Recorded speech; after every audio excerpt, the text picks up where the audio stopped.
Feel করলাম আমার ডান হাতের ওপর দিয়ে যেন কেউ একটা চলে গেল ডান দিক দিয়ে, পুরো ফিল করলাম। স্যার তখন আমাকে বললেন ওখানে একটা ব্রাহ্মণের মেয়েকে পুঁতে রাখা আছে। আজকে আমাদের সাথে ছিলেন পেশায় নিউমেরোলজিস্ট ও হিলার সোমা চক্রবর্তী। আপনারা ওনার মুখ থেকে আজকে এমন কিছু ঘটনা শুনতে চলেছেন যেগুলি হয়তো খুব একটা স্বাভাবিক বলা চলে না।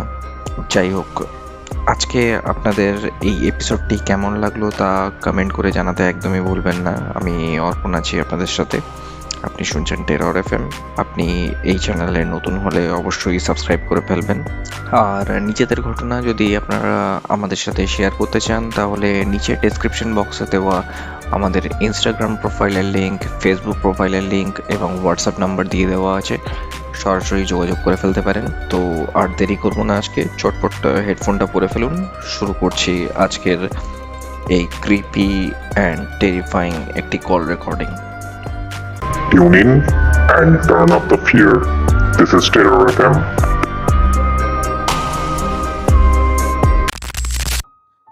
হ্যালো, হ্যাঁ বলো। নমস্কার সুমাদি, কেমন আছেন আপনি? খুব ভালো, খুব ভালো। তুমি কেমন আছো? এই তো চলে যাচ্ছে। আপনার সাথে আমার যখন আমি রেকর্ডিংটা স্টার্ট করিনি তার আগে আমার কথা হচ্ছিল যে, এবং আমি জানতে পারি যে আপনাকে অনেক রকম ভাবে ব্ল্যাক ম্যাজিক করা হয়েছে। তো আপনি আমাদের সাথে একটু যদি ডিটেলসে শেয়ার করেন যে আপনার যে এই ব্ল্যাক ম্যাজিক করা হয়েছিল আপনার উপর, এবং এই ফেজটার থ্রু দিয়ে আপনি যখন গেছেন, তো সেই সময়টাতে আপনি কিরকম জিনিসগুলোকে ফেস করেছেন সেগুলো যদি আমাদের সাথে সামনে একটু তুলে ধরেন। অবশ্যই আমি এইটা শেয়ার করব। দেখো, আমি যখন আমার বিয়ের পর থেকেই আমি দেখেছি আমার শ্বশুর বাড়িতে একটা আমি ফিল করতাম কিছু না কিছু তো এনার্জি আছে। কেননা দেখো, আমি হয়তো এখন একটা স্পিরিচুয়াল লাইনে এসেছি, মানে একটা অফ ওয়ের মধ্যে দিয়ে যাচ্ছি, একটা রাস্তার মধ্যে দিয়ে যাচ্ছি, কিন্তু তখন তো এতটা স্পিরিচুয়ালি ছিলাম না। কিন্তু ছোটবেলা থেকে না আমার সেন্সিটিভিটিটা খুব স্ট্রং। এবং আমার ধরো বিবাহিত জীবনে আমার এরকম কিছু ঘটনা করেছে, অলৌকিক ঘটনা আমাদের সঙ্গে। আমার শ্বশুর বাড়ি হচ্ছে হাওড়াতে, কিন্তু আমি সেটা তোমাকে এক্সাক্ট লোকেশনটা বলতে চাইছি না এই মুহূর্তে, কারণ সেখানেও তো অনেক মানুষ বাস করে। না না এবং না, সেটা একদমই চাইছিও না আমি। হ্যাঁ, এবার দেখো আমি যদি আমার এক্সাক্ট জায়গাটার কথাও বলি, সেখানে সবাই বুঝতে পারবে কোন জায়গাটায়। এবং আমার যে ঘটনাটা যদি আমার এখানকার কোনো মানুষ শোনে তাহলে বুঝতে পেরে যাবে। বুঝতে পেরেছো তো? এবার আমি সেই জন্য এটা ঠিক শেয়ার করতে চাইছি না। ঠিক আছে, ঠিক এবার আছে। কিন্তু জায়গাটার মধ্যে আমি তোমাকে একটা কথা বলতে পারি যে ধরো সেইখানে বিবাহিত জীবনের পর থেকেই আমার ছেলে যখন ছোট ছিল তখন ধরো জাস্ট এই 6 মাস কি 7 মাস হবে, 6-7 মাসের বাচ্চা, ওয়াকারে তখন বলতে পারো হাঁটছে। এবার আচ্ছা। আমার যা ছিল, আমার ধরো আমাদের ফ্যামিলিতে আমরা ছিলাম হাজব্যান্ড ওয়াইফ, আমার যা, ভাসুর, আমার শাশুড়ি মা। এবার আমার জায়েরও তখন একটা প্রায় 2 বছর দুয়েকের একটা মেয়ে, আর আমার ছেলেও জাস্ট 6-7 মাস এই বয়সী হবে। এবার রাত্রিবেলা যেটা হয়, একটা আমাদের একান্নবর্তী পরিবার ছিল। এবার রাত্রিবেলায় সবাই মিলে বসে খেতে খেতে একটা গল্প করতে করতে প্রায় সেই দিন হচ্ছে আমাদের বলতে পারো একটু বাড়ির সম্বন্ধেই কথাবার্তা হচ্ছিল। আমি যে দিনটার কথা বলছি, ফার্স্ট টাইম আমার এক্সপিরিয়েন্স এটা ওই বাড়িতে গিয়ে। এবার আমার সেই দিন রাত্রিবেলা আমাদের বাড়িতে কি ছিল, আমরা ঢুকে প্রথমে একটা চলন মতো রাস্তা, তারপরে মেন গেট শুরু হচ্ছে আমাদের বাড়িতে ঢোকার। এবার বাড়িতে ঢোকার যে মেন গেটটা, তার ডান দিকেই হচ্ছে আমাদের সিঁড়ি। এবার সিঁড়ির সামনে হচ্ছে ডাইনিং স্পেস। এবার প্রথম ঘরটা ছিল আমার শাশুড়ির, এবার তার পরের ঘরটা আমার যা থাকতো। এবার আমাদের দুতলার বাড়ি। এবার যে ডাইনিং স্পেসটা হচ্ছে, ডাইনিং স্পেসে একদম শেষে হচ্ছে আমাদের রান্নাঘর। এবার সেই দিন রাত্রে গল্প করতে করতে প্রায় 12টা বেজে গেছে। এবার আমার ছেলেকে ধরো দুধ খাইয়েছি, রুটি ফুটি খাইয়েছি, সেসব বাটি ফাটি আমরা রাত্রে যেটা হয় ধোয়া টোয়ার ব্যাপার একটা থাকে, দুটো বাচ্চারই। এবার আমার যা তখন বললো যে সময় অনেক রাত হয়ে গেছে, ছেলেকে তো উপরে নিয়ে যেতে হবে, আমারও তো ছেলে উপরে, মেয়ে উপরে ঘুমাচ্ছে, তারা আমি এবার আমার ছেলের ওয়াকারটা তখন ছিল তোমার সিঁড়ির সামনে। এবার আমার যা তখন সিঁড়ির কাছে দরজাটা খুলে বলছে, দেখি আবার তোমার দাদা তো ভুলে যায় মাঝে মাঝে, চাবি দিয়েছে কিনা একটু মেন গেটটা দেখে নিচ্ছে। ও ঠিক আছে। এবার আমি জাস্ট মানে শাশুড়ির রুম থেকে বেরিয়ে আমি তখন ঢুকেছি তোমার রান্নাঘরের দিকে। এবার শিকলটা খুলতে যাব, আমার যা ওইদিকে দরজাটা খুলেছে, হঠাৎ জায়ের আঁচলটা জাস্ট ওড়ার মতো হলো আর ওয়াকারটা অটোমেটিক্যালি বাজতে শুরু করে দিল অটোমেটিক্যালি। এবার আমি জাস্ট তখন না আমার যা একটু ভয় পেয়ে গেছে, কি হলো রে, এরকম অবস্থা কেন?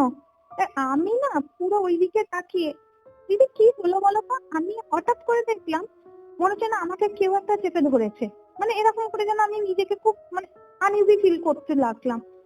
আমি তখন আর বিশ্বাস করো, আমি প্রচন্ড ঈশ্বর বিশ্বাসী। এবার আমি হচ্ছে মেলাইচন্ডী মন্দিরের হচ্ছে সেবাইত আমরা। এবার আমরা হচ্ছে অনর্গল ঈশ্বরকে মেলাইকে ডেকে গেলাম, মা কি হচ্ছে এটা, আমাকে বাঁচাও, কি হচ্ছে? হঠাৎ আমি ফিল করলাম, এটা আমার খুব স্ট্রং ফিলিং ছিল, আমার ডান হাতের সামনে দিয়ে মানে বলতে পারো ওই দিক দিয়ে আমি ফিল করলাম আমার ডান হাতের উপর দিয়ে যেন কেউ একটা চলে গেল ডান দিক দিয়ে, পুরো ফিল করলাম।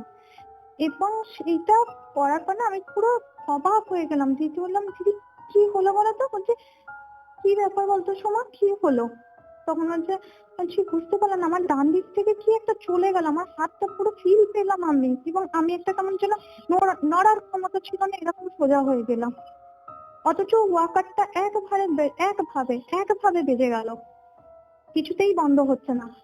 বাচ্চাদের ওয়াকার যেগুলো হয় ওগুলো মানে আপনার ছেলের যেটা ছিল ওর কি মিউজিক সিস্টেম লাগানো ছিল কি? মানে মিউজিক কেমন সিস্টেম লাগানো ছিল। এবার আমি বলছি, প্রথমে আমরা ভাবলাম কোন রকম শর্ট সার্কিট হয়েছে কিনা, প্রথম আমাদের কিন্তু এটা মাথায় এসেছিল, কারণ বাচ্চারা তো সবসময় মুখ টুক দেয়, শর্ট সার্কিটও হয়ে যেতে পারে হঠাৎ করে। আমরা সেই দিনটাই কিন্তু ওটাতে কেউ হাত দেয়নি। পরের দিন আমার দেওরকে ডাকা হলো, ওরা পুরো ওয়াকারটাকে ব্যাটারি খুললো। তারপরে আমাদের ইলেকট্রিক মিস্ত্রি, আমার একটু কিউরিওসিটি সবেতেই বেশি, ইলেকট্রিক মিস্ত্রি ডাকা হলো। কোথাও কোনো শর্ট সার্কিট ছিল না, কোথাও কোনো ধরো জল পড়েছে বা কোনো কারণে কোনো ওয়্যারের সঙ্গে কোনো ওয়্যার যোগ হয়ে গেছে বা কোনো কিছু প্রবলেম হয়ে গেছে, সেরকম কোনো ঘটনা ওর মধ্যে ছিলই না। এটা আমাদের সব থেকে বেশি স্টান্ট করেছিল, কেননা আমাদেরই অনেককে বলেছিল যে ওটা তোদের ভুল ধারণা, তোরা ওইটা ওনার ভিতরে শর্ট সার্কিট হয়েছে বলে ওইরকম হয়েছে। এবার তারপরে ধরো তবুও আমার যা বা শাশুড়ি ওটাতে কাউকে বসতে দিত না বা কারোর সঙ্গেই কিছু করতে দিত না। পরে ধরো প্রায় বাচ্চা কাচ্চা বড় হয়ে গেছে, তার 5-6 বছর পরে ওটাকে অন্যরা নিয়ে গেছে, তার বাচ্চা কাচ্চা বসিয়েছে, কোনো প্রবলেম হয়নি। দেখো একটা তো এনার্জি থাকলে তার কিছুক্ষণ তার প্রভাব থাকেই, আফটার দ্যাট প্রভাবটা চলে যায়, কোনো এনার্জি সারা জীবনের জন্য নয়। তবে সেই দিনের ওই ঘটনাটা আমাদের খুব পরিমাণে নাড়িয়ে দিয়েছিল ওই বাড়িতে। এবং এর পরেও ধরো আমাকে অনেকে বিশ্বাস করতো না, তখন আমার হাজবেন্ডও আমাকে নিয়ে খুব মজা করেছিল, তোমার এটা ভুল ধারণা। ওদের বাড়িতে দেখতাম রাত্রিবেলায়, আমি যেটা শুনতে পেতাম ঠিক পূর্ণিমার দিন রাত্রিবেলাতে মনে হতো যেন গুলি ছড়ানোর মতো কেউ ছড়িয়ে দিয়ে যাচ্ছে, ধুপ ধুপ ধুপ ধুপ করে আওয়াজ, অথচ দেখো ঝমঝম ঝমঝম করে আওয়াজ। অনেকে বলে আশেপাশে যদি সজারু থাকে, সজারু কাঁটায় এরকম আওয়াজ হতে পারে, কিন্তু আমার শ্বশুর বাড়ি যে জায়গায় তার আশেপাশে কোনো বন জঙ্গলও ছিল না, কোনো সজারুর উৎপাত তো দূরের কথা, আর ওইসব জায়গায় সজারু কোনোদিন থাকতে পারে না। ধরো যখন আমাকে সবাই, ওটা কিন্তু একমাত্র দেখতাম আমি শুনতে পেতাম, আমার যাকে অনেকবার মাঝরাতে দেখেছিলাম, দিদি দেখো আওয়াজটা আবার হচ্ছে, ওরা সমানে বলে গেছে কই আমরা তো শুনতে পাচ্ছি না, কিন্তু ওই আওয়াজটা শুনতে পেল আমার হাজবেন্ড। আমি একবার মানে রাত্রিবেলা, সেদিনও কিন্তু পূর্ণিমা ছিল, রাত্রি 12:30টার সময় যখন শুনতে পেয়েছি, আমার হাজবেন্ডকে তো জিজ্ঞাসা করি তুমি দেখো তুমি পাচ্ছ কিনা আওয়াজটা। ও তখন আমাকে কিন্তু সেই দিনও বিশ্বাস করলো, সুমা সত্যিকার আমি শুনতে পাচ্ছি, কিন্তু এটা কিসের আওয়াজ? আমি তখন নিচে ধরো সাহস করে উপরের দিকে উঠতে চাইছিলাম যে কিসের আওয়াজ, আজকে আমি দেখবোই দেখবো। ওই আমাকে বাধা দিল, যেও না উপরে, কিসের আওয়াজ আমরা নিজেরাও জানি না। কিন্তু এইরকম আওয়াজ ও বলছিল যে ওর কাকিমাদের মুখে শুনেছে, ওর মায়ের মুখে শুনেছে, কিন্তু নিজের কানে ও প্রথম শুনলো। আমি যখন রেকর্ডিংটা স্টার্ট করিনি আপনি বলছিলেন যে আপনি যখন টিচিং এর ক্লাস নিতে যাচ্ছেন, আপনার বোধহয় টিউশন ছিল, গিটার শিখছিলেন, সেই ঘটনাটা যদি অ্যাকচুয়ালি আমি বলছি 2017-18 সময় করে আমি একটু আমাদের বাড়ি থেকে একটু দূরে একটা জায়গা আমি গিটার শিখতে যেতাম। আমার একটা হাওয়াইন গিটার আছে।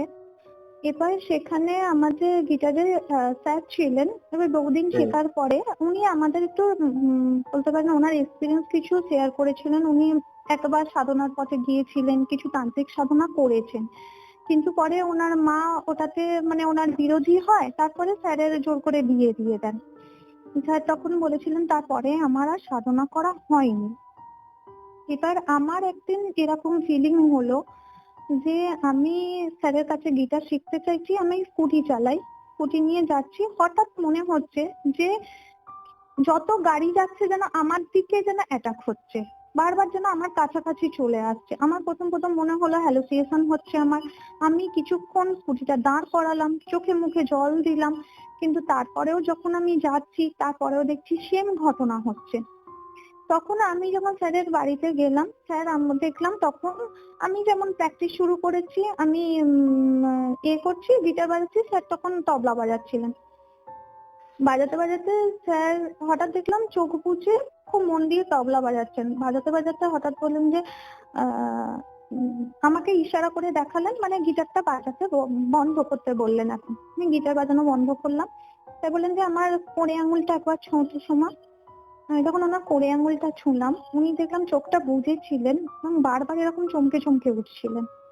আমি তখন তারপরে বললেন যে সোমা, একবার বাড়িতে গিয়ে জিজ্ঞাসা করো তো তোমার শ্বশুর বাড়িটা যে জায়গায়, সেই জায়গায় কোনো কি ডোবা ছিল, এবং সেই জায়গাটায় খুব বড় বড় কচু বন বা মান পাতার গাছ ছিল, চারপাশটা একটু নোংরা টাইপের ছিল, এবং ধরো এরকম মধু মাতালের উৎপাত ছিল, এরকম কোনো কি ছিল, একটু বাড়িতে গিয়ে জিজ্ঞাসা করো তো। এবং তখন আমি স্যারের কথাটা শুনে পুরো মানে অবাক হয়ে যাই। স্যার তারপরে আমাকে বসতে দেননি, বললেন তুমি বাড়ি চলে যাও, আজকে আর করতে হবে না, বাড়িতে গিয়ে প্র্যাকটিস করো।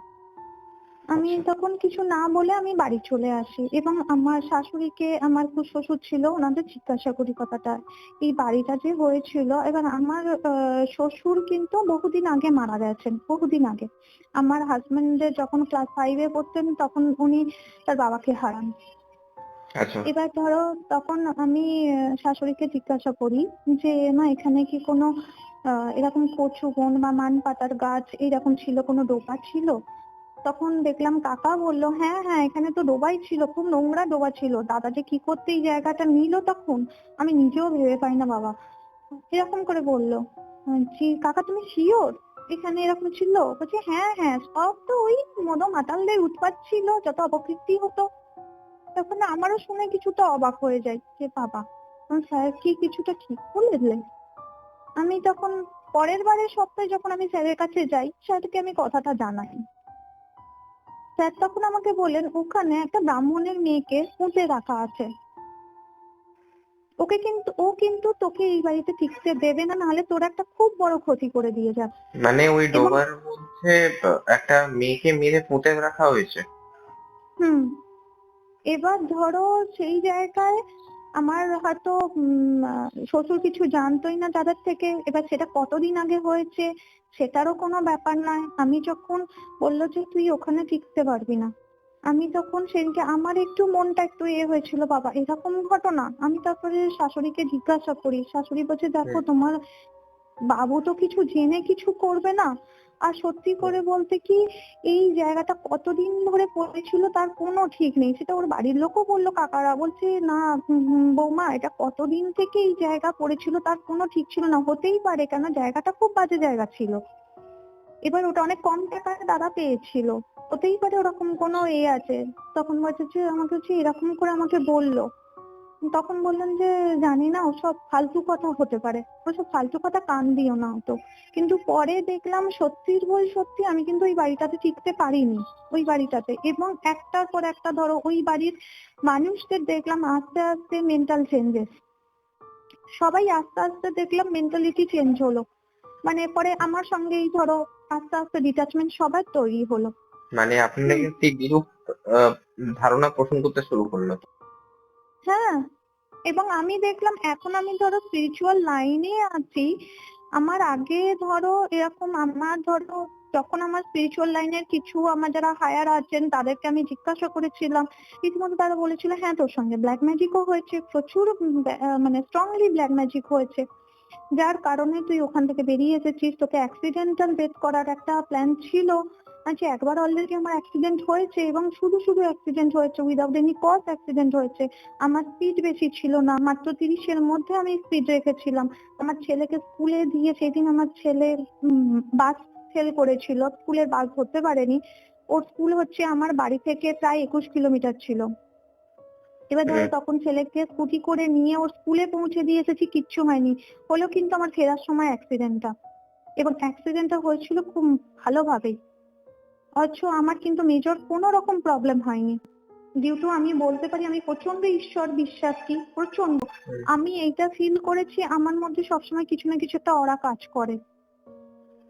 যে কোনো ব্ল্যাক ম্যাজিক করলেও আমি দেখেছি সেইটা কিন্তু আমি বুঝতে পারি। আমি সেন্সিটিভিটিটা আমার খুব স্ট্রং, আমি বুঝতে পারি। এবং আমার মধ্যে যদি কোনো অরাটিক ফিল্ড হয়ে যায়, আমার হায়ার হিলারদেরও জিজ্ঞাসা করি, আচ্ছা দিদি দেখো তো একবার চেক করে আমার মধ্যে কি কোনো ফিল্ডিং আছে, আমি হঠাৎ করে একটা ফিল করছি আমার হাতে যেন মনে হচ্ছে এনার্জি এসে গেছে। তখন তারাই আমাকে বলে, হ্যাঁ এটা তো তোর একটা ফিল্ডিং লাগছে, তুই কি কোনো ফিল্ড করে বেরিয়েছিস? না দিদি আমি তো কিছু করে বেরোইনি।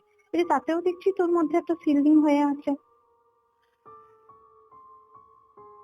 আচ্ছা, আমাকে একটা কথা বলুন যে আপনি বলছেন আপনার বাড়িতে ব্ল্যাক ম্যাজিক অনেকবার হয়েছে। তো এক্স্যাক্টলি মানে কারো থ্রু দিয়েই তো অবশ্যই এটা করা সম্ভব। তো আপনার মনে কখনো সন্দেহ এসেছিল যে কে করেছে বা কে কিভাবে ব্ল্যাক ম্যাজিকটা করছে এবং কি ব্ল্যাক ম্যাজিক করা হয়েছে কিছু জানতে পেরেছিলেন? দেখো, প্রথম আমি কথা বলি, এটা অবশ্যই ঠিক যে এটা কারোর থ্রু দিয়েই হয়, কেউ শুরু করতে পারে না। এগুলোর জন্য একটা পাওয়ার লাগে। অবশ্যই। এবার দেখো, এইগুলো অনেক মুসলিমরাও করে, অনেকে হিন্দুরাও করে। আমি কিছুদিন আগে আমি ব্ল্যাক ম্যাজিকের শিকার হয়েছিলাম।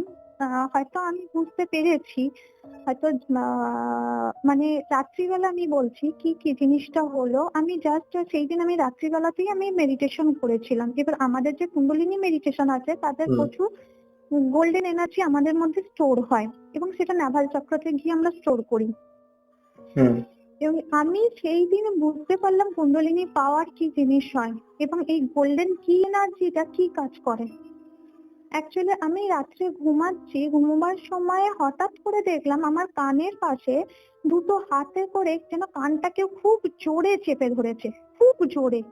এবং আমি বুঝতে পারলাম না, আমি কিন্তু সম্মানে আমি বলে যাচ্ছি, কে আপনি, কেন করছেন এটা, কে আপনি, আমি কিন্তু সম্মানে মুখে বলে যাচ্ছি। এবার হঠাৎ দেখলাম আমি জাস্ট মানে আমি স্টান এবং ব্লেসড দ্যাট মাস্টার দেখলাম আমার সামনে আছেন, পুরো মাস্টার আমাকে ফুললি প্রোটেক্ট করলেন। আমার নাভির ওখান থেকে একটা গোল্ডেন রাইজ জাস্ট পাস্ট মতো করলো এবং সবকিছু দেখলাম যে ওখানটা পুরো স্তব্ধ হয়ে গেল। আমি পুরো মানে অবাক হয়ে গেলাম যে গোল্ডেন এনার্জি কিভাবে কাজ করে। আমি তারপর থেকে আরো বেশি আমি স্পিরিচুয়ালিটিতে ঢুকে গেলাম, আরো বেশি। মানে আমি শুধু দেখলাম, আমি প্রথমত একটা ভয়ও লেগেছিল যে এরকম কোনো কিছু হতে পারে। আমি উঠেই মাস্টারকে আমি প্রে করলাম, thank you master for save my life. মানে এত সুন্দরভাবে মাস্টারের ব্লেসিং পেলাম। সঙ্গে আমার মাস্টার বেঁচে নেই, উনি মারা গেছেন বহুদিন আগে, কিন্তু ওনার এনার্জি আমরা ফিল করতে পারি। উনি প্রতি সময় দেখেছি যখনই বিপদে পড়েছি মাস্টার আমাদের সেভ করেন, প্রত্যেক প্রাণী কিলারকে সেভ করেন। এবং সেই জায়গায় দাঁড়িয়ে আমি বলছি, আমি সকালবেলায় ঘুম থেকে যখন উঠি, আমার একজন আছে, হ্যাঁ হিলার বলতে পারো, আমি ওনাকে গুরুমা বলি। ওনাকে আমি যখন ফোন করলাম যে মা এরকম পরিস্থিতি হয়েছিল, উনি তখন আমাকে বললেন যে দেখ, কেউ একটা জিন নামিয়েছে, এরা হচ্ছে মুসলিমদের দিয়ে কাজ করায়। কোনো জিন এসে যদি কারোর দুটো কানে ওরকম চেপে করে, কিছু যদি বলে যায়, তার মেন্টাল প্রবলেম হয়ে যায়। যেটা তোর সঙ্গে কিন্তু করতে পারেনি, কেউ তোর একটা ক্ষতি করতে চাইছে, কারণ সেও হয়তো এখনো পর্যন্ত জানে না তুই স্পিরিচুয়ালি কতটা স্ট্রং। সেইটাও তোর সঙ্গে সেগুলো করতে পারলো না। এটা কিন্তু বেশি দিনের ঘটনা নয়, তোমাকে বলছি মাত্র 3 থেকে 4 আগের ঘটনা। আপনি এটা কি জানতে পেরেছিলেন যে আপনার এগেইনস্টে কে এরকম বিরূপ ভাব পোষণ করছে বা আপনার যবে থেকে ব্ল্যাক ম্যাজিক হয়ে আসছে, কার আপনার এত রাগ রয়েছে কার আপনার উপর? সেটা আমি বুঝতে পেরেছি, কিন্তু আমি তো কারোর নাম বলতে পারবো না বা করতে পারবো না। জানেন না সেটা মানে নাম বলতে একদমই বলছি না এখানে, আমি জাস্ট জিজ্ঞেস করছি যে আপনি বুঝতে পেরেছিলেন, সেটা তো অবশ্যই সেটা। দেখো, এইটা হচ্ছে ইনটিউশনালি বোঝা যায়, এবং মাস্টার আমাদের স্ক্যানিং পাওয়ার দিয়েছে, কিন্তু স্ক্যানিং করতে কোনোদিনই বারণ করেছেন যে কেউ যদি ব্ল্যাক ম্যাজিক করে কোনোদিন স্ক্যান করে সেটা জেনো না, কারণ পাওয়ার শুধু শুধু নষ্ট করবে না। কিন্তু আমি বুঝতে পেরেছি এটা কে করতে পারে। এইটা যদি কেউ স্পিরিচুয়াল মানুষ হয় তারা হাড়ে হাড়ে বুঝে যায় কে আমার সঙ্গে খারাপ করছে। কেননা আমার ধরো যে মায়ের কথা বললাম, সেই মায়ের সঙ্গেও ব্ল্যাক ম্যাজিক হয়েছিল। ওনার যখন ব্ল্যাক ম্যাজিক কাটায় আমাদের এক হায়ার হিলার, তখন উনি হচ্ছেন ক্ল্যারিভয়েন্স। উনি যখন বলেন মাকে আপনার নামে তো এটা করে রাখা আছে, মার সঙ্গে সঙ্গে কাণ্ড হয়ে গিয়ে আপনি কি করে জানলেন এইসব তো ওই লোকটা করে। তখন বলছে যে না আমি, ও কিছু নয়। তখন দাদা হাসতেন, না ও কিছু নয়, কিন্তু আপনার এরকমই করে আমি কাটিয়ে দিয়েছি, কোনো ব্যাপার না, আপনি চিন্তা করবেন না, সব ঠিক হয়ে যাবে। তখন মানে আমি বললাম না জানে, তখন মা কিন্তু বুঝতে পেরে গেল ওনার সঙ্গে কে করেছে। এবং ধরো যারা ক্ল্যারিভয়েন্স হয় তারা তো হাড়ে হাড়ে টের পায় যে কি হয়েছে, তার সঙ্গে কি জিনিসটা হয়েছে। তারা দেখবে কিন্তু বলবে না কোনোদিন কাউকে, কেন বলার নিয়ম নেই। যতদূর আমি জানি তন্ত্রমতে যে বিদ্বেষণ করলে মানুষকে মানে মানুষের উপর মানুষের বিরূপ ভাবটা নিয়ে আসা সম্ভব। এছাড়া অনেক রকম রয়েছে, পিশাচ চালনা রয়েছে, প্রেত চালনা রয়েছে, তারপর আপনার বান মারা রয়েছে, যেগুলো তো হয়ে থাকে সাধারণত। তো আপনার উপর কিরকম হয়েছিল আপনি কিছুটা বললেন, জাস্ট আমি যেটা বুঝতে পারছি যে এটা বিদ্বেষণ করা হয়েছিল, যার জন্য আপনার যে ফ্যামিলির মানুষজন আছে তারা আপনার এগেনস্টে চলে গেছিল, যেহেতু ওখানটা সেই জন্য ওখানে ডিটাচমেন্টটাও হয়ে গেছে আপনার।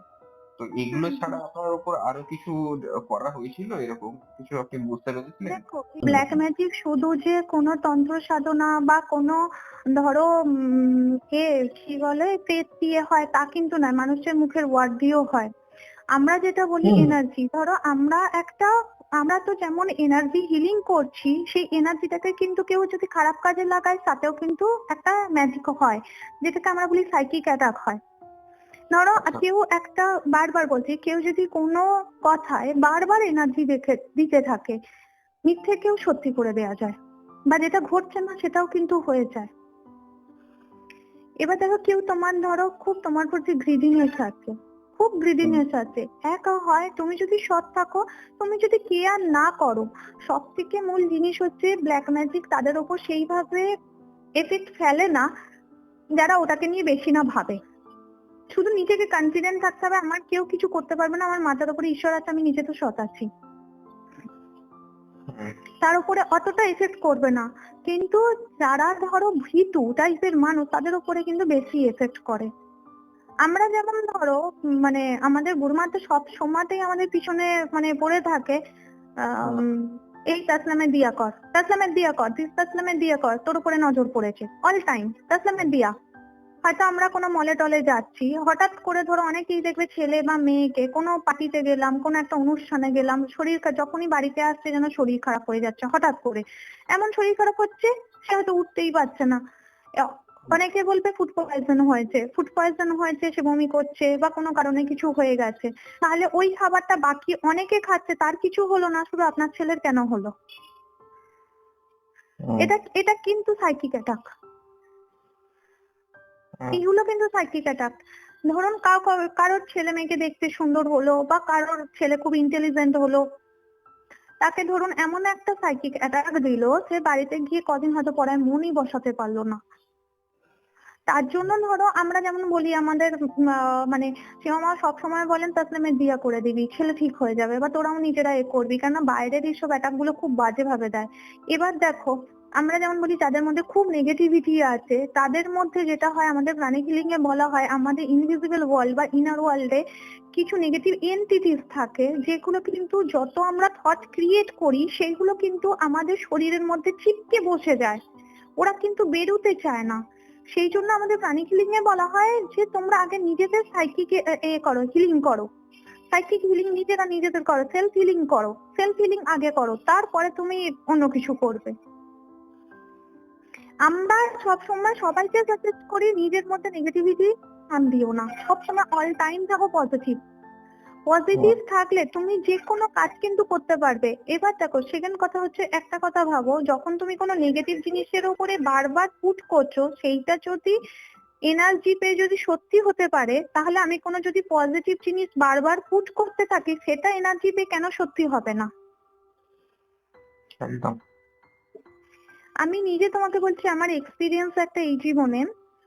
আমার নিজের ছেলেকে পড়াতো যে টিচার, সেই টিচার আমার ছেলেকে পড়াতে যখন শুরু করে, সে তখন ইংলিশ নিয়ে ফার্স্ট ইয়ারে পড়ছে, ফার্স্ট ইয়ার ইংলিশ নিয়ে পড়ছে। আমার ছেলে প্রচন্ড ডানপিটে ছেলে ছিল, এখনই বলে রাখছি, তাকে পড়ানো মানে একটা চ্যালেঞ্জের ব্যাপার ছিল। আমি তাকে বলিও, তুমি পড়াতে পারবে, ওকে কিন্তু কোনো টিচার পড়াতে পারে না। বললো যে দিদি আমাকে দিন না, আমি দেখি না ওকে একটা পড়ায়, ওকে একজন আমি স্টুডেন্ট রাখবো আমার কালচারটাকে রাখার জন্য বলে নিল। কিন্তু ওর আমি দেখেছিলাম, ওর একাগ্রতা এতটাই বেশি ছিল, ও কোনো দিনের জন্য না ফেসবুক ছিল, না ইনস্টাগ্রাম ছিল, হোয়াটসঅ্যাপও কোনো সময় থাকতো না। ওকে মেল থ্রু আমার কিছু বলার হলে বলতাম বা ফোন করতাম। অল টাইম ওর মানে ফোকাস ছিল আমি প্রফেসর হব, বরাবর আমি প্রফেসর হতে চাই। এবং ও কোনোদিন বিয়ে পর্যন্ত করেনি তার জন্য। মেয়েটা এতটাই ফোকাস ছিল, বারবার আমি প্রফেসর হব, আমি প্রফেসর হব। ওর কিন্তু মনের ভিতরে ওটা কিন্তু এনার্জি পুট করেছে। ও পুট করে করে মাত্র 23 বছর বয়সে ও নেট কোয়ালিফাই করলো, মাত্র 24 বছর বয়সে ব্রেনওয়্যার ইউনিভার্সিটির প্রফেসর হয়েছে। এবার দেখো আমি সেই জন্য বলি, তুমি যদি নেগেটিভ দেখো, আমি যদি সব সময় বলি যে আমার মনের মধ্যে মনে হচ্ছে কিছু হচ্ছে, মনে হচ্ছে আমার এখানে কিছু হচ্ছে বা ওখানে কিছু হচ্ছে, তুমি যখন বারবার নিয়ে আসবে সেগুলো এনার্জি পাচ্ছে। এনার্জি পেয়ে তোমার কি হচ্ছে, ডিপ্রেশনটা তুমি নিজে টেনে নিয়ে আসছো সঙ্গে করে। একদম। এবার যখন তুমি ডিপ্রেশনটা এসে গেল, তখন ভাবছো কি, অনেক সময় আমাদের এইগুলো ভুল ধারণা হয় যে আমাকে হয়তো কেউ কিছু করেছে, হয়তো কেউ কিছু করেনি, তুমি চিন্তা করে করে ওটা এনেছো। সেইখান থেকে বেরোনো খুব মানে মুশকিল হয়ে যায়। এবার দেখো যাদের হয়তো সত্যি সত্যি কিছু করছে এই তন্ত্র মন্ত্র অমুক টুসুক এইগুলোর মাধ্যমে, এবার দেখো কেউ যদি স্ট্রং হয়, ধরো আমি নিজে খুব স্পিরিচুয়ালি স্ট্রং, আজকে ওই যেটা বললাম তোমাকে, একটা জিন হয়তো আমার কানে চাপা দিয়ে কিছু একটা আমার ক্ষতি করতে এসেছিল, সে আজকে আমার ক্ষতি করতে পারেনি, কারণ হচ্ছে আমি স্পিরিচুয়ালি স্ট্রং, আমি প্রচন্ড পজিটিভ মেন্টালিটি। ওই জিনি কিন্তু ক্ষতি করে দিতে পারতো যদি আমি নেগেটিভিটি নিজের মধ্যে কিন্তু সঞ্চয় করে রাখতাম, এবং আমি যদি স্পিরিচুয়ালি ডেভেলপড না হতাম। বুঝতে পারছি। আচ্ছা, আমি একটা জিনিস জানতে চাই তোমাদের, যে আপনার সাথে রেকর্ডিং যখন স্টার্ট করিনি তখনও কথা হচ্ছিল এটা নিয়ে, যে আমাদের যে এখনকার যে জীবন, যে বর্তমান যে জীবনে আমরা যা যা ফেস করছি সেগুলোর জন্য আমাদের একটা পাস্ট কার্মা রয়েছে।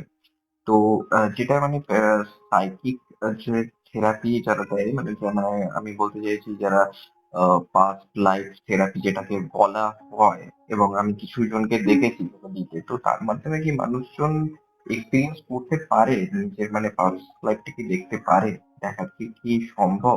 100% হয়, এটা 100% হয়, এটা আমার নিজের অভিজ্ঞতা আছে বলেই বলছি। মানে ধরো আমি হয়তো কোনো পিএলআর টিচারের কাছে বা মেন্টরের কাছে গিয়ে করিনি, আমি পেয়েছি এটা আমার গুরু থ্রু দিয়ে। আর যারা পিএলআর করিয়েছে, আমার একটা হায়ার হিলার আছে, দিদি একজন প্রাণিক হিলার। আমি ওনার এক্সপিরিয়েন্সটা শেয়ার করছি, যেহেতু উনি পিএলআর করিয়েছিলেন। এবার ওনার একটা হাইট ফোবিয়া ছিল। ধরো সামান্য চেয়ার থেকেও ধরো নিচের দিকে তাকাচ্ছেন, চেয়ারের ওপর উঠেছেন, ওটাও উনি সহ্য করতে পারতেন না, প্রচন্ড পরিমাণে ভয় পেয়ে যেতেন, মানে ওপর থেকে নিচের দিকে তাকাতে পারতেন না। এবং ওনার এটা নিয়ে প্রচুর সাইকিয়াট্রিক দেখিয়েছেন, প্রচুর সাইকোলজিস্টের সঙ্গে কনসাল্ট করেছে, প্রচুর হিলিং করেছেন, তাতেও কিন্তু ওই ফোবিয়াটা উনি কাটাতে পারেননি। ওনাকে তখন কোনো একজন সাজেস্ট করেছিল পিএলআর রিডিং এর জন্য, পিএলআর করাও, তুমি নিজে দেখো তোমার কি হয়েছে। উনি যান, কলকাতাতে হয় এরকম, আমার ঠিক মনে নেই কোন ইনস্টিটিউটে গিয়ে করিয়েছিলেন, এবং গিয়ে দেখেছিলেন ওনার পাস্ট লাইফে ওনাকে ধরো একটা পাহাড়ের কোল থেকে ওনাকে ছিলে ফেলে দেওয়া হয়, ওইভাবে ওনার মৃত্যু হয়েছে। এবার বুঝতে পারছো, ওপর থেকে পড়ে মৃত্যু হয়েছে বলে ওনার জন্ম থেকে কিন্তু ওই ফোবিয়াটা এসে গেছে, ওপর থেকে নিচের দিকে তাকাতে পারেন না। এবার ধরো উনার যেটা নিজেকে হিলিং করতে সুবিধে হলো, উনি ওই কার্মাটাকে কাটালেন, মা ওই ওই ভয়টাকে পাস্ট লাইফ থেকে কাটিয়ে দিলেন। উনি এই লাইফে উনি তো বুঝতে পেরে গেলেন আমার ওখান থেকে এসেছে, এবার নিজেকে ক্লিন করার মানে সেলফ ক্লিনিং সাইকিক করতে শুরু করলেন। এখন আর সেটা তো পুরোপুরি কেটে গেছে, এখন কিন্তু কোনো কিচ্ছু নেই ওনার মধ্যে। এবং পাস্ট লাইফ থেকে তোমাকে আমি একটা বলতে পারি, আমরা যা কর্মা করি আমাকে এই লাইফে ভোগ করতেই হবে, আমরা না ভোগ করা ছাড়া কোনো উপায় নেই। তাই আমি প্রত্যেককে বলবো কোনো কিছুতে ভয় না পেয়ে মানে সাহসের সঙ্গে সেটা সম্মুখীন হোক। দেখো, লাইফ হচ্ছে এগিয়ে যাওয়ার জন্য এবং চ্যালেঞ্জের মুখোমুখি হওয়ার জন্য, এবং যখন তুমি সেই চ্যালেঞ্জটাকে ওভারকাম করতে পারবে তখনের যে আনন্দটা, সেই আনন্দের কাছে পৃথিবীর সবকিছু ফিকে পড়ে যাবে। বুঝতে পারছি। অনেকেই মনে করে, দেখবে আমরা একটা কথা বলি যে দেখো যে সারা জীবন খুব ভালো মানুষ হয়ে রইলো সে শেষ বয়সে গিয়ে খুব কষ্ট পেয়ে মারা যাচ্ছে, অথচ যে এই লাইফে আমরা নিজের চোখে দেখছি যে খুব একটা ভালো মানুষ ছিলেন না, খুব একটা ছিলেন না, অথচ তাদের কিন্তু কোনো কষ্টভোগ হয় না মৃত্যুর সময়। এটার কথাও তোমাকে আমি বলবো, যারা ধরো পাস্ট লাইফে আমরা কর্মা করি এই লাইফটা পাই, আমাদের প্রত্যেকের কর্মা করা উচিত। প্রথম হচ্ছে সৎভাবে থাকা, সৎভাবে চলা, মানে ধরো মিথ্যার আশ্রয় না নেওয়া, অকারণে কারোর ক্ষতি না করা, এইগুলো তো আমাদের আছে। সেকেন্ড হচ্ছে মানুষের উপকার করে। বিশেষ করে দেখো আমাদের বাঙালিদের মধ্যে বলো একটা বাজে টেন্ডেন্সি আছে যে অনেকেই দেখি কেউ কারোর উন্নতি সহ্য করতে পারে না, বাবা ওর ছেলেটা দেখো কিরকম হয়েছে। ইগোইস্টিক প্রবলেম আছে। ইগোয়েস্টিক প্রবলেম মারাত্মক, এবং ইগোয়েস্টিক শুধু বলবো না, জেলাসি মারাত্মক এটা আছে। এবং ওটাতে কিন্তু আমরা ক্রিয়েট করছি, কেউ কিন্তু বুঝতে পারছে না আমরা কি কর্ম ওটাতে ক্রিয়েট করছি। বরং ওইটা ইগোতে না নিয়ে আমরা যদি বলতে পারি বা ওই ছেলেটা তো বেশ ভালো করেছে, এটা তো আমাদের গর্ব রে বাবা, আমার পাশের বাড়িতে একটা ডাক্তার হয়েছে, ইঞ্জিনিয়ার হয়েছে, বা খুব বড় একটা বিজনেসম্যান হয়েছে, এটা আমাদের গর্ব। দেখবে আমাদের মধ্যে একটা জিনিস আছে যেটা অন্য কোথাও নেই, যেটা হচ্ছে বাঙালিদের মধ্যে একটা বাঙালিদের বলা হয় কাঁকড়ার জাত, মানে কাউকে ওপরে উঠতে দেয় না। কিন্তু অন্য যে কোনো মানুষকে দেখবে একজন উঠলে তার জন্য আরেকজনকে তোলে, এগুলো কিন্তু কর্মার জন্য হয়।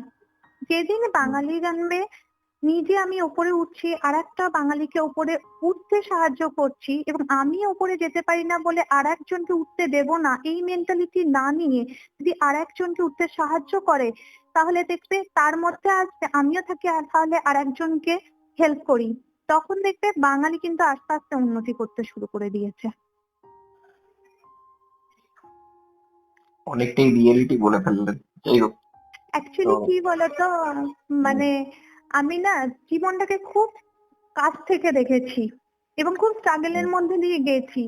আজকে ধরো আমরা যারা প্রাণী হিলার আছি, আমরা সবাই বলি আমরা কাউকে কোনোদিন ফেরাবো না, চেষ্টা করব সবাইকে হেল্প করার, যে কিভাবে ওপরে উঠতে হয়, তার যদি কোনো ট্যালেন্ট থাকে তাকে ওপরে উঠতে তাকে হেল্প করা, কিন্তু কাউকে পিছনে কাউকে পড়ে থাকতে দেব না।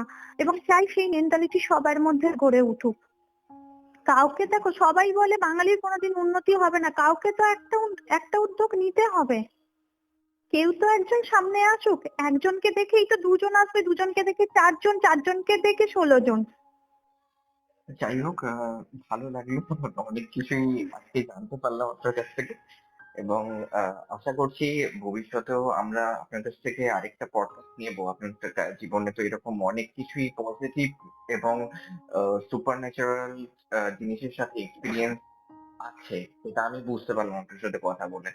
তো আমি আগে দেখতে চাই যে আমার অডিয়েন্স কিরকম ভাবে ফিডব্যাক দেয়, সেই অনুযায়ী আমরা আবার আপনার সাথে কন্ট্যাক্ট করবো। তো আজকের মধ্যে তাহলে রেকর্ডিং এখানে শেষ করছি। সমাধি, ঠিক আছে, নমস্কার। নমস্কার, খুব ভালো থেকো। হ্যাঁ আশা অবশ্যই, করছি তুমি খুব বড় হতে পারবে। অবশ্যই আপনিও ভালো থাকবেন। এটাই ছিল আজকের পডকাস্ট। এই রকমই আরও পডকাস্ট শুনতে এই ভিডিওটির শেষে স্ক্রিনের উপরে আসা বাঁ দিকের বা ডান দিকের ভিডিওটি ক্লিক করুন। আর আমাদের চ্যানেলে আসা আরও লেটেস্ট আপডেট পেতে স্ক্রিনের নিচে আসা বেল নোটিফিকেশনটি অবশ্যই ক্লিক করুন। তো এখনকার মতো এখানেই শেষ করছি। ফিরে আসবো আরও কিছু ইন্টারেস্টিং ঘটনা নিয়ে। Till then, tune in and turn up the fear. This is Terror FM.